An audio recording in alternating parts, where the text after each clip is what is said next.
Average Directional Index (ADX). Di video ini Anda akan belajar bagaimana gerakan direksional digunakan untuk konstruksi indikator ADX dan bagaimana menginterpretasikan sinyal ADX. Seperti yang telah kita lihat melalui panduan ini, tren adalah teman Anda.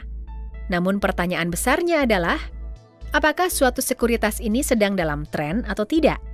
Average Directional Index atau indeks direksional rata-rata, minus Directional Indicator, dan plus Directional Indicator merepresentasikan sistem gerakan direksional.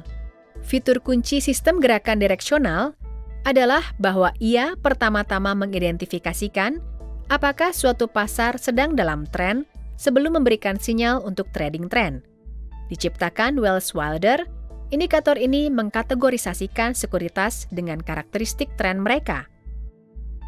Rumus sistem average direksional agak rumit dan berdasarkan gerakan direksional.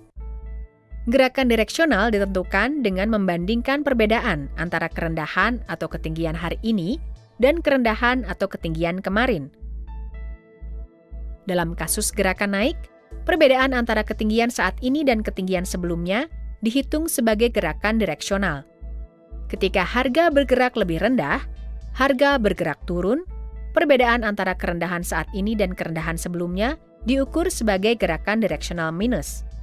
Dalam kasus kisaran harian yang bergerak ke atas dan ke bawah kisaran hari sebelumnya, hanya direksi dengan gerakan yang lebih besar yang diukur sebagai gerakan direksional. Di contoh ini, gerakan direksional minus. Dan ketika kisaran trading ada di dalam kisaran trading hari sebelumnya, tidak ada gerakan direksional.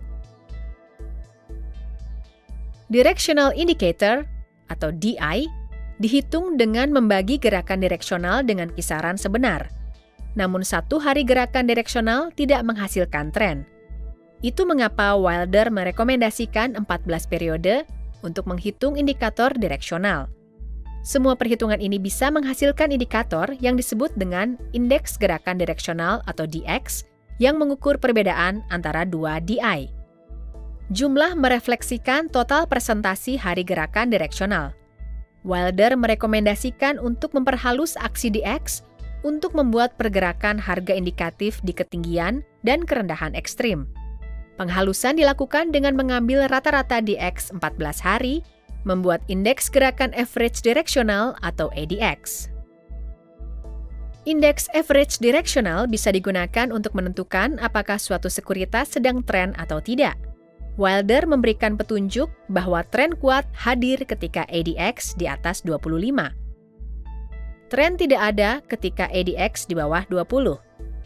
Ada zona abu-abu antara 20 dan 25. Jadi trader bisa menggunakan level yang lebih rendah dari 25 untuk meningkatkan sensitivitas metode. Selama ADX tidak menunjukkan arah tren, kita menggunakan plus DI dan minus DI untuk menentukan arah tren. Sinyal bullish diberikan ketika plus DI menyeberang ke atas minus DI. Sinyal bearish diberikan ketika plus DI menyeberang ke bawah minus DI. ADX bersamaan dengan plus DI dan minus DI menghasilkan sistem gerakan direksional rata-rata dan harus diinterpretasikan bersamaan. Sinyal dari DI plus dan minus harus dipertimbangkan hanya ketika ADX lebih besar daripada 25. Sinyal bullish yang kita dapatkan ketika plus DI menyeberang ke atas minus DI tidak boleh ditindaklanjuti karena ADX di bawah 25. Namun, sinyal bullish berikutnya dikonfirmasi oleh ADX di atas 25. Sinyal bearish ketika plus DI menyeberang ke bawah minus DI adalah sinyal valid karena ADX di atas 25. Sinyal mengikuti tren yang paling baik diberikan ketika ADX ada di angka rendah dan kemudian bergerak ke atas 25. Jika ADX ada di atas kedua DI dan di pembacaan ekstrim, ini berarti bahwa tren telah berlaku selama beberapa saat. Pembacaan tinggi ADX adalah bentuk jenuh beli atau jenuh jual, di mana posisi trading baru di arah tren yang berlaku biasanya tidak menguntungkan.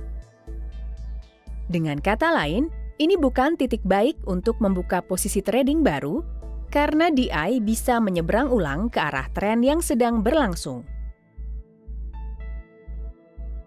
Ketika menggunakan sistem gerakan direksional, hanya sistem trading yang mengikuti tren ketika rating ADX di atas 25.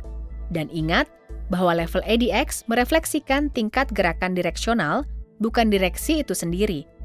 Gunakan crossover plus DI dan minus DI sebagai sinyal masuk dan keluar pasar. Perhatikan bahwa ADX ada di atas kedua DI dan di pembacaan ekstrim.